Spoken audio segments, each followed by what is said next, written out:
역사도 그리고 옛날의 제사장도 유익한 것들이 있었는데요. 근데 오늘날 성도들이 더 많은 유익을 얻고 있는 게 있습니다. 과거의 성도들에 비해서.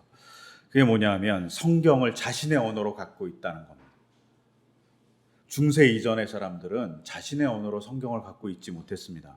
그러니까 성경이 무슨 내용이 나오는지 제대로 파악하지 못했던 것이죠. 저희가 이번 주간 성서일과 중 월요일에 봤던 로마서의 3장의 얘기는 유대인의 유익을 얘기하고 있습니다. 유대인이 뭐가 제일 유익하냐? 그랬더니 첫 번째로 그들이 말씀을 맡고 있었다라고 얘기하고 있습니다. 그들이 말씀을 맡고 있었으니까 가장 유익한 사람이라고, 그들이 가장 좋은 걸 얻었다고 얘기하는 거죠. 근데 그 유익을 우리도 갖고 있습니다. 우리는 이미 번역된 한글로 된 성경을 갖고 있습니다. 그것도 여러 개, 아주 다양한 종류의 성경을 갖고 있습니다.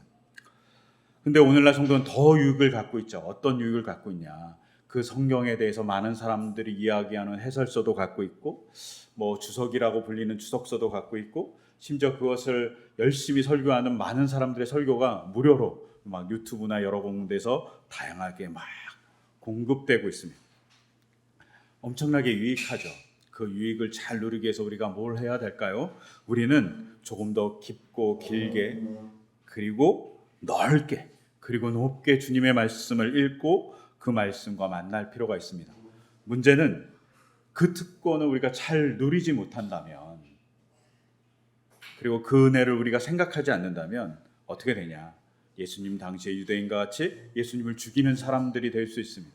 아무리 교회를 다닌다고 해도, 아무리 하나님을 믿는다고 해도 하나님의 말씀의 깊이와 하나님 말씀의 높이와 하나님 말씀의 넓이와 하나님 말씀의 길이를 잘 모르면 우리는 어려움을 만들어내는 존재가 될 것입니다.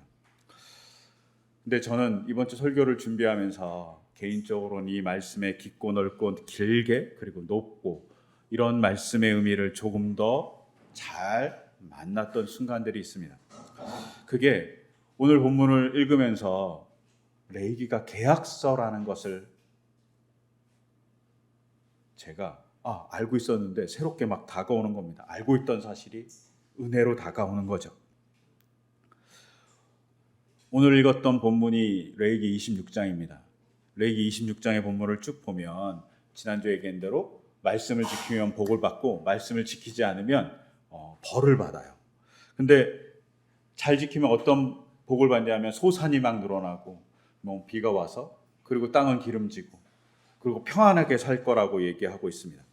근데 하나님의 말씀을 잘 지키지 않으면 벌을 받는다고 되어 있는데 벌의 내용이 복의 내용에 3배나 됩니다.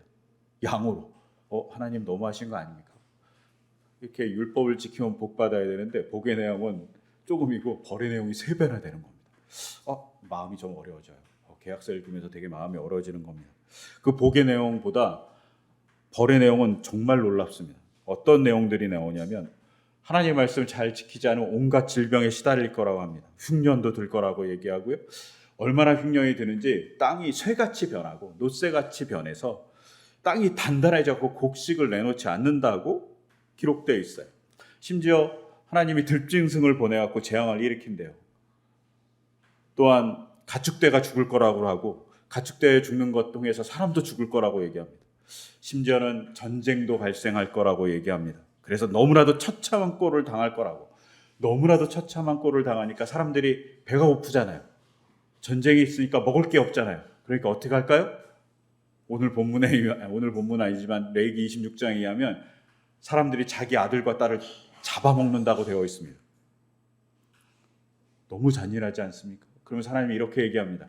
너희가 지은 죄보다 7배나 더 갚아줄게, 이렇게 얘기합니다. 7배나 보복을 할게 라고 얘기하는 거죠. 그러면서 마을은 폐허가 될 거라고 얘기합니다. 심지어는 맨 마지막에 뭐라고 얘기하냐면 하나님이 공포심도 주겠다고 얘기합니다.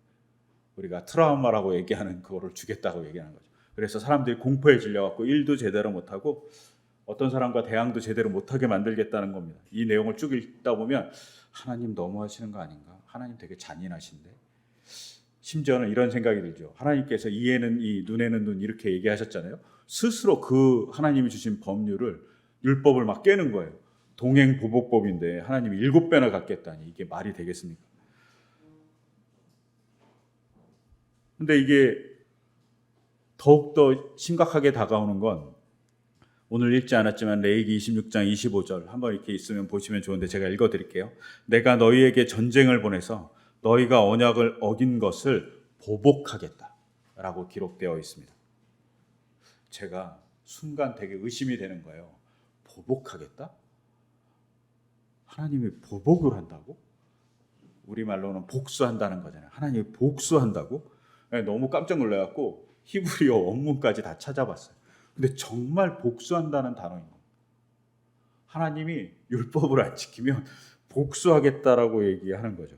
그러면서 이제 마음속에 이렇게 생각이 드는 거예요. 하나님 너무 옹졸하신 거 아닙니까? 하나님 사랑한다고 얘기하시는데 말뿐이신 것 같아요. 이렇게 속으로 막 따지기 시작하는 거죠. 근데 이렇게 막 따지다가 조금 전에 얘기한 대로 갑자기 은혜가 되는 겁니다. 왜 은혜가 되냐? 하나님의 말씀, 이 26장이 계약서의 양식을 갖고 있기 때문입니다. 레위기 자체가 계약서의 양식을 갖고 있기 때문입니다. 우리도 계약을 하잖아요. 어떤 거와 계약을 하면 이 계약을 지키는 유익과 이 계약을 지키면서 얻는 이득에 대해서 쭉 써 있잖아요. 근데 만약에 계약을 지키지 않으면 뭐 어떤 손해를 배상하거나, 계약을 지키지 않으면 뭔가를 물어내거나, 아니면 계약을 지키지 않으면 형사적인 아니면 민사적인 처벌을 받아야 된다, 이렇게 계약서에 명기되어 있잖아요. 고대 사람들은 지금같이 이렇게 민사적, 형사적인 처벌이 있다라고 명기하는 게 아니라 신에게 복을 받을 거다, 계약을 지키면. 계약을 지키지 않으면 신에게 저주를 받고 벌을 받을 거다, 이렇게 계약서를 이렇게 쓰게 돼 있었어요. 즉 레위기는 쭉 얘기하면서 하나님의 계약을 얘기하는 거예요. 그리고 정말 계약서 양식대로 맨 마지막 26장에 계약을 지키는 자의 복과 계약을 지키지 못하는 자의 벌을 기록하는 거죠. 계약서인 겁니다. 근데 이 계약서인 게 저에게 은혜가 되기 시작했습니다. 그러면 무슨 계약일까요? 하나님이 레위기라는 걸 주면서 계약서라고 얘기했는데 무슨 계약일까요? 그것을 알 수 있는 게 우리가 지난번에 읽었던 레위기 25장 2절의 말씀입니다. 레위기 25장 2절에 이렇게 기록되어 있어요. 내가 너희에게 주기로 한 땅으로 너희가 들어가면, 뭡니까? 하나님이 가나안 땅을 주겠다는 겁니다. 너희가 가나안 땅에 살기 위해서는 이 계약서대로 살아야 돼라고 얘기하는 겁니다. 즉 이 계약서는 뭘까요? 우리가 좋아하는 땅 문서입니다. 우리가 좋아하는 토지의 등기부 등본인 거예요. 근데 거기에 계약 조항이 있는 거죠. 어떻게 이 땅에서 잘 살려면 어떻게 행동해야 되라는 구체적인 내용이 쭉 적혀 있는 계약서인 겁니다. 우리가 요새 이렇게 음식 프로그램도 많고 요새 막 자기의 음식의 비법이라고 알려주는 사람이 많잖아요. 레위기는 하나님의 백성으로서 행복하게 사는 비법책인 거죠. 요리 비법책 같이, 뭘 얼마나 넣으면 맛있어져요 한 것 같이, 이 말씀을 지키면 너희가 들어가는 가나안 땅에서 행복하게 살 수 있어 라고 하는 비법책인 겁니다. 이걸 공부하게 만드시는 거예요. 여러분들에게 자녀가 있고 지금 저희 교회에는 많은 자녀들이 있습니다. 근데 이 친구들이 공통적으로 하고 있는 게 있죠. 뭐 하죠? 학교를 갑니다. 학교를 가서 공부합니다. 왜 학교에 가서 공부시킵니까? 부모님들은 아이들이 조금은 더 행복하게 살라고, 아이들이 조금은 사람답게 살아라고, 아이들이 사는 세상이 조금 더 행복한 세상이 되게 하기 위해서 아이들을 학교에 보냅니다. 그 아이가 스스로 자기만 행복해지기 위해서 학교에 가는 건 아닙니다. 왜? 학교라는 것을 안 보내도 공부는 시킬 수 있기 때문이에요. 근데 학교라는 것을 보내는 이유는 뭐냐면 더불어 잘 살게 하기 위해서, 서로 잘 이해하기 위해서, 서로 잘 살게 하기 위해서 학교를 보냅니다. 즉 개인도 잘 살고 더불어 사는 공동체도 같이 잘 살기 위해서 우리는 학교로 보냅니다. 그리고 공부를 시키면서 아이들에게 여러 가지 많은 걸 하죠. 근데 그 중에 공부 안 하면 어떻게 하죠? 가끔은 혼도 냅니다. 즉 하나님이 우리에게 준 이 계약서는, 레위기란 이 계약서는 하나님이 이스라엘 백성을 잘 살게 하기 위해서 준 비법책인데, 가끔 배우다가 나 이거 잘 못 지키겠어, 귀찮아, 뭐 이럴 때마다 훈육을 하는 거죠. 그 내용이 벌의 내용입니다. 꼭 이렇게 하겠어라는 게 아니라, 내가 너무나도 너희가 잘 살길 바라니까 경고의 의무로 이렇게 얘기하니까 이걸 잘 들어라고 얘기해 주고 있는 겁니다. 즉 이 계약서는 하나님의 사랑의 고백과 같은 계약서입니다. 잘 살게 하기 위해서. 저희가 아이를 교육시키는 게 사랑의 행위이잖아요. 그와 마찬가지로 하나님이 사랑의 행위로 레위기를 준 거죠. 근데 이 레위기가 사랑의 고백이라는 걸 알 수 있는 본문이 쭉 깔려 있지만, 그 중에 하나 언제나 제 마음속에 다가오는 본문이 오늘 읽었던 레위기 26장 11절의 말씀입니다. 이 말씀은 한 3년 전에도 우리가 잠깐 같이 다뤘던 말씀이기도 해요. 제가 읽어드리면 이렇습니다. 너희가 사는 곳에서 나도 같이 살겠다. 나는 너희를 싫어하지 않는다. 3년 전에도 제가 나는 너희를 싫어하지 않는다는 말씀이 은혜가 되었어요. 벌 볼 일 없는 저를 싫어하지 않는다는 거 얘기하시는 주님의 음성이 막 들리는 것 같은 거죠. 근데 이 싫어하지 않는다는 히브리어가 가알인데, 이 가알이라는 단어가 싫어하지 않는다, 싫어하다 뭐 이런 뜻이 아니에요. 이거보다 좀 강한 뜻이에요. 무슨 뜻이냐면 혐오하다는 뜻이에요. 그러니까 원래는 이렇게 번역해야 되는 거죠. 나는 너희를 혐오하지 않는다. 혐오하다는 말을 이렇게 저희가 아직까지 이제 성경에 대한 성경 사전에 대한 번역이 잘 이루어지지 않아서 대부분의 이제 성경 원어 사전은 영어로 되어 있어요. 근데 영어 가을이라는 영어 성경 사전을 이렇게 찾아보면 뭐라고 써 있냐면 로트라고 써 있어요. 이게 뭐냐면 그 로트를 이렇게 찾아보면, 다시 로트라는 단어를 영어 사전에서 찾아보면 어떻게 되어 있냐면, 우리가 미워하다는 걸 hate라고 그러잖아요. 근데 hate인데 그 뒤에 뭐라고 써있냐면 very much라고 써 있어요. 아주 많이 미워하는 것. 즉 가을이란 뜻은 아주 많이 미워하는 거예요. 한번 생각해 보세요. 누군가 여러분들한테 나 너 싫어해 라고 얘기하는 것과, 누군가 야 나 너 혐오해 라고 얘기하는 것을 들었을 때 어떤 게 기분이 나쁩니까? 저는 누군가 나를 혐오한다는 말이 정말 기분이 나쁠 것 같아요. 더 강하게 다가옵니다. 이 26장 11절은 혐오하지 않는다고 얘기합니다.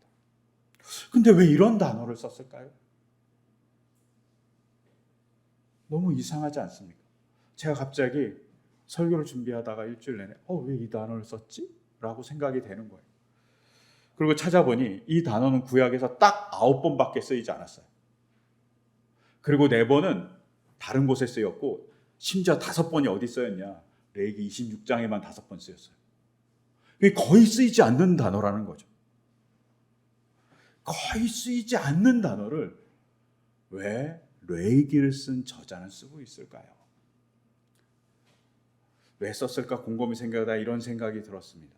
레위기 저자는 아마도 바벨론 포로기에 있었던 포로민일 가능성이 많습니다. 이스라엘 백성이 주전 576년 혹은 577년에 바벨론에 의해서 망합니다. 망한 다음에 어떻게 됩니까? 바벨론 사람들이 이스라엘 사람들을 이스라엘에서 포로로 잡아서 바벨론으로 데려갑니다. 그리고 바벨론에서 살게 만듭니다. 바벨론 사람들이 포로로 끌려온 이스라엘 사람들을 어떻게 바라봤을까요? 너네는 패배자지. 너희는 나한테 진 나라의 백성이지. 너희는 별 볼 일 없는 사람들이야. 이렇게 무시했을 겁니다. 혐오의 감정으로 바벨론 사람들이 이스라엘 사람들, 이스라엘 포로민들을 바라봤겠죠. 그 혐오의 감정을 그냥 적나라하게 봤던 사람들이 바로 레위기를 썼던 사람들일 가능성이 많습니다. 그들 마음속에 상처가 가득했을 겁니다. 이것을 알 수 있는 본문이 심지어 레위기에 있습니다. 오늘 본문은 아니지만 레위기 26장 39절에 보면 이렇게 기록되어 있어요. 너희 가운데 살아남아 원수의 땅으로 끌려간 사람들은 그 지은 죄 때문에 힘이 약해질 것이다. 조상들이 지은 죄 때문에도 그들은 힘이 약해질 것이다. 레위기 26장 39절에 끌려간 사람들이라는 말이 나오죠. 포로민이라는 겁니다. 이들이 힘이 약해졌다고 얘기합니다.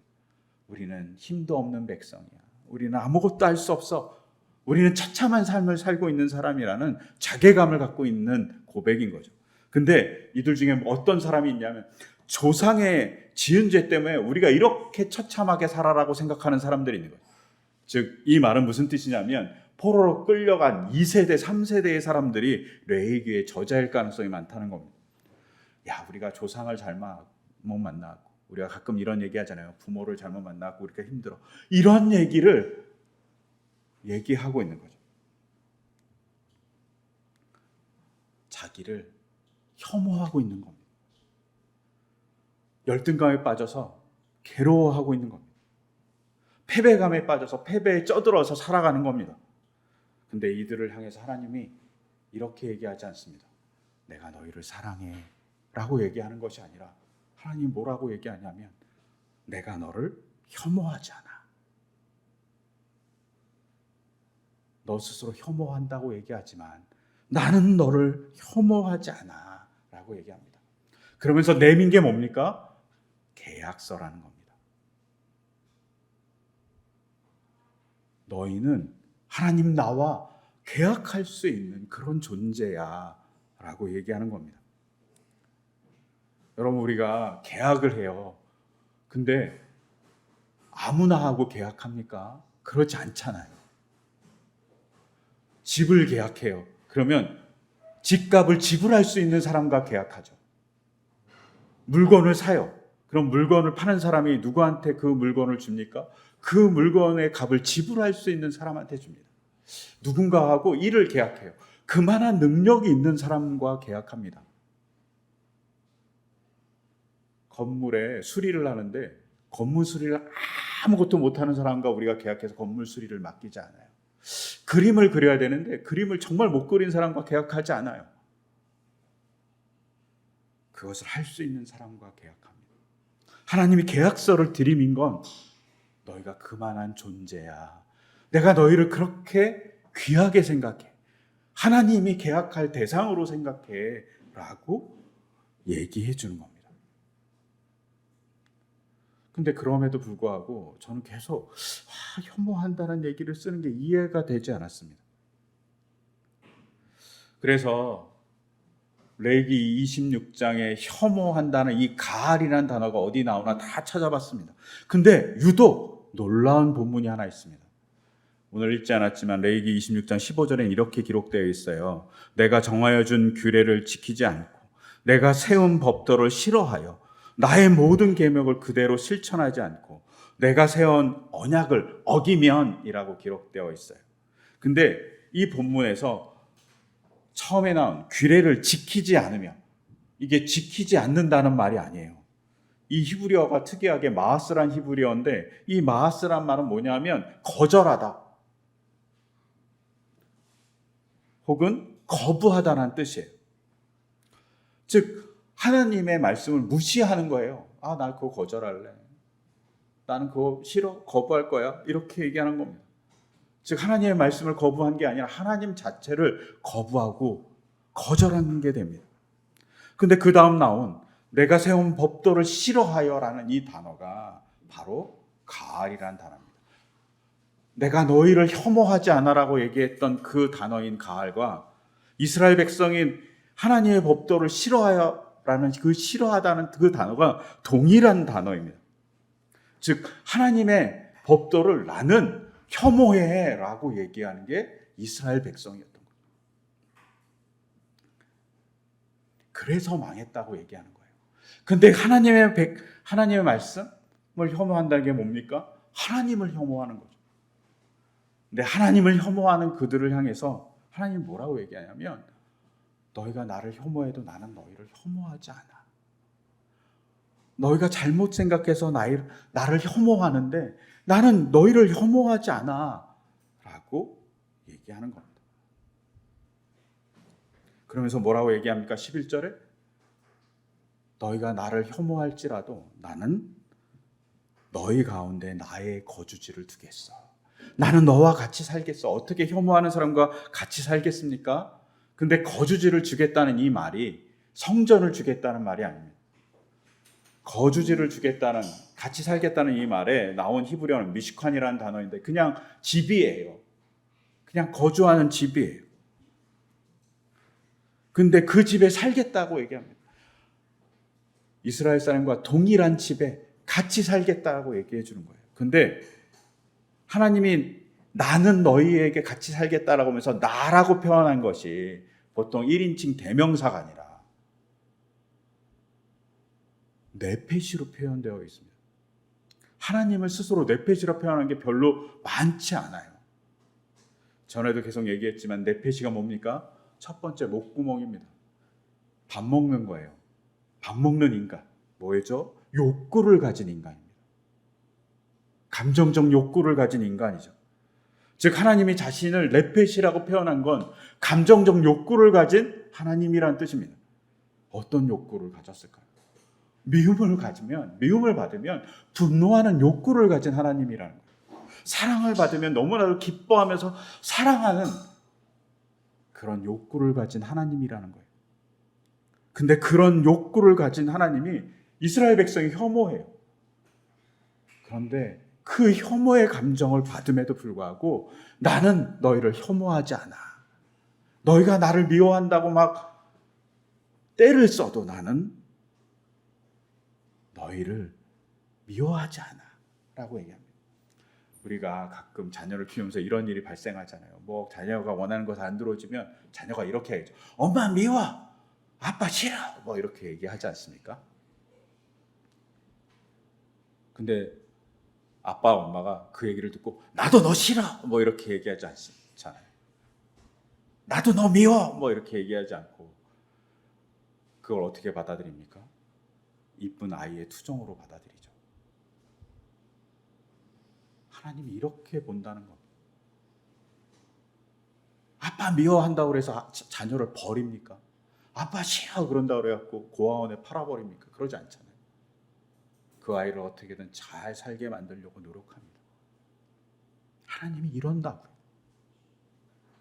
그 증거가 뭡니까? 십자가입니다. 하나님이 감정적으로 폭발해요. 사람들이 자기를 싫어하니까 그 분노가 막 우리가 얘기한 대로 머리에 뚜껑이 열릴 정도로 막 폭발합니다. 하나님의 분노를 다 쏟아내요.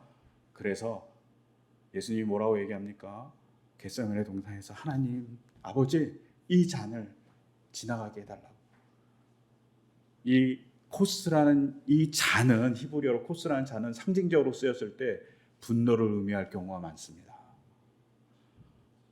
예수님이 이 잔을 나에게서 지나가게 해달라는 게 그냥 십자가의 고통을 그만 넘어가게 해주세요 이런 게 아니라 아버지의 분노를 쏟아내는 것을 내가 온전히 받는 것이 너무나도 버겁습니다 라는 얘기일 수 있습니다. 근데 하나님은 그 분노를 십자가에서 다 쏟아냅니다. 하나님의 감정인 거죠. 성삼위일체 중 한 분에게 쏟아냈죠. 성자 예수님에게. 어떡합니까? 그 분노가 바로 하나님 자신에게 쏟아내는 분노입니다. 여기에 삼위일체의 신비가 있고 은혜가 있습니다. 삼위일체 신학이 그냥 뭐 한 분이 세 분이고 세 분이 한 분이다 이런 게 아니라 분노를 쏟아내는 그 하나님이 자신에게 쏟고 있다. 그 속에 하나님의 분노가 얼마나 큰지를 볼 수 있습니다. 또한 인간의 측면에서 보면 십자가는 어떤 거냐면 극단적 하나님을 향한 혐오입니다. 얼마나 예수님이 싫었으면, 얼마나 예수님이 마음에 들지 않았으면 인간들이 십자가에 달았을까요? 예수님이 이적도 베풀고 사랑의 행위도 하시고 아름다운 말씀을 전해주시고 놀라운 말씀의 해석도 들려주셨습니다. 그런데 그럼에도 불구하고 어떤 일이 벌어집니까? 예수님을 십자가에 답니다. 인간이 예수님을 혐오하는 극단적인 모습이죠. 근데 이것을 알고 있는 예수님이 십자가에 달리기 전 이렇게 얘기합니다. 오늘 본문 요한복음서 14장 16절에 내가 아버지께 구해야겠다. 그리하면 아버지께서 다른 보혜사를 너에게 보내셔서 영원히 너희와 함께 계시게 하실 것이다. 자기를 혐오해서 죽이려고 하는 인간들을 향해서 뭐라고 얘기하냐면 성령님을 보내주겠다. 옆에서 보호해주는 자를 보내주겠다라고 얘기합니다. 삼위일체의 신앙으로 보면 삼위일체의 하나님이 혐오하고 있는 인간과 같이 살겠다는 겁니다. 요한복음에 보면은 그것도 영원히 같이 살겠다고 얘기하죠. 아이가 엄마 싫어 막 그러면서 떼써도 엄마는 아이를 사랑하듯이 그 사랑으로 같이 있겠다라고 얘기하는 겁니다. 심지어 요한계시록 2장 1절에서는 요한계시록 2장 1절을 보면 이렇게 기록되어 있죠. 에베소 교회의 심부름꾼에게 이렇게 써보내라. 오른손에 7벌을 쥐시고 7 금촛대 사이를 거니시는 분이 말씀하신다. 7 금촛대 이거는 아마 교회를 상징할 거고 거니시는 분은 예수님이실 겁니다. 부활하신 예수님이 복수하러 보복하러 오시지 않는다고 얘기하는 겁니다. 뭘 하라고요? 교회를 살리러 오신다고. 교회를 다니시면서 위로하시는 자로 오신다고 얘기하는 겁니다. 이것이 주님의 이야기입니다. 인간이 아무리 혐오할지라도 하나님은 인간을 혐오하지 않고 사랑한다고 얘기하는 겁니다. 그러니 사랑한다는 말보다 나는 혐오하지 않는다는 말을 통해서 인간의 실정과 하나님의 사랑을 얘기하고 있는 겁니다. 그러기에 레위기는 사랑의 고백서가 됩니다. 이 거니신 하나님이 이렇게 얘기합니다. 오늘 읽었던 레위기 본문에서 레위기 26장 12절을 보면 이렇게 기록되어 있죠. 나는 너희 사이에서 거닐겠다. 나는 너희의 하나님이 되고 너희는 나의 백성이 될 것이다. 하나님이 이스라엘 백성의 땅에 와서 거닐겠다고 얘기하는 겁니다. 거닐면서 살면서 위로해야 하는 존재로 살겠다는 거죠. 이 거닌다는 목소리가 어디 또 있습니까? 에덴에도 있었습니다. 지금 무슨 뜻입니까? 이스라엘 백성이 가나안 땅에 들어갔을 때 그 가나안 땅을 아담과 하와가 있었던 에덴과 같이 만들어주겠다. 그러기 위해서 내가 레위기를 줬다고 얘기하는 것이죠. 그리고 13절을 보면 이렇게 기록되어 있죠. 내가 주 너희 하나님이다. 나는 너희를 이집트 땅에서 이끌어내어 그들의 노예가 되지 않도록 하였다. 또 나는 너희가 메고 있는 멍에의 가름대를 부수어서 너희가 얼굴을 들고 다니게 하였다. 노예 같은 삶을 살고 있는 이집트의 삶에서 이끌어내어서 뭘 했냐? 얼굴을 들고 다니게 했다라고 얘기합니다. 근데 이 얼굴을 들고 다니겠다는 번역은 정말 놀라운 번역이죠. 왜냐하면 이렇게 되어 있지 않아요. 그냥 다니게 하겠다라고 번역했어요. 근데 저는 얼굴을 들고 다니게 하겠다는 번역이 너무나도 훌륭한 번역이라고 생각합니다. 자존감이 무너지고 스스로의 혐오감이 있고 자괴감에 빠진 이스라엘 백성, 포로민의 신세에 빠져갖고 바벨론에서 어찌할 바를 모르는 그들에게 뭐라고 얘기하냐? 얼굴을 들고 다니게 하겠다. 하나님의 백성으로서 잘 살게 해주겠다라고 얘기하는 겁니다. 너희를 떳떳하게 만들어주겠다라고 얘기하시는 것이죠. 그 모습이 혐오하지 않는다는 말로 오는 겁니다. 여러분, 이런 하나님 우리의 삶에도 있었으면 좋겠습니다. 하나님을 잘 믿음으로 우리에게 복된 삶이 있었으면 좋겠고요. 하나님을 잘 믿음으로 우리의 병이 낫기를 소망합니다. 하나님을 잘 믿음으로 우리가 살아가는 곳의 사업이, 직장 일들이 조금은 더 잘 풀려나가기를 소망합니다. 근데 잘 되지 않을 때가 있습니다. 그때 우리가 할 일은 이스라엘 백성과 같이 하나님을 찾는 겁니다. 이스라엘 백성이 노예 생활을 이집트에서 할 때 하나님께 부르짖었다고 얘기하죠. 그 부르짖는 목소리를 가지라고. 그러면 하나님이 일하시고 있는 걸 보여주겠다고 얘기합니다. 일하시는 게 아니라 일하시고 있는 걸 보여주겠다. 이미 일하고 있습니다. 근데 그 일하시고 있음을 우리가 눈으로 보고 만나기를 소망합니다. 회복을 얻기를 소망합니다. 하나님은 이스라엘 백성이 거절하고 혐오스러워할 때도 그들을 포기하지 않고 잡아주셨습니다. 심지어 우리는 어떠하겠습니까? 하나님을 향하여 갈 때 더욱더 우리를 살펴주실 겁니다. 우리의 삶을 잘 아시는 그분이 우리를 위해서 일하실 거라고 믿습니다. 그분을, 그 하나님의 일하심 우리가 보게 해달라고 우리 같이 기도하시고, 또 우리의 아픔들을 같이 성도님들이 같이 위로해 주면서, 같이 중보해 주면서 할 때 하나님의 역사가 우리에게 같이 보여질 거라고 믿습니다. 하나님은 우리를 혐오하지 않고 사랑하십니다. 그런 하나님을 우리가 귀하게 만나기를 소망합니다. 그런 하나님을 만나기를 소망하며 이 시간 잠시 제가 기도드리겠습니다. 하나님, 우리가 귀한 하나님을 만나기를 소망합니다. 이스라엘 백성이 하나님을 혐오할지라도 하나님은 그들을 혐오하지 않고 사랑한다고 얘기하셨습니다. 그래서 레위기란 계약서도 주셨습니다. 주님, 우리가 어떻게 살아가야 될지 알려주시고 또 그것을 통해서 하나님의 역사와 하나님의 일하심을 보기를 소망합니다. 가끔은 하나님이 보이지 않습니다. 가끔은 하나님이 나를 버린 것 같은 느낌이 들 때가 있습니다. 주님, 그 느낌을 물리쳐 주시고 하나님이 나를 사랑하셔서 이 땅에 십자가를 지신 그 은혜의 사랑을 우리가 만나게 하여 주시옵소서.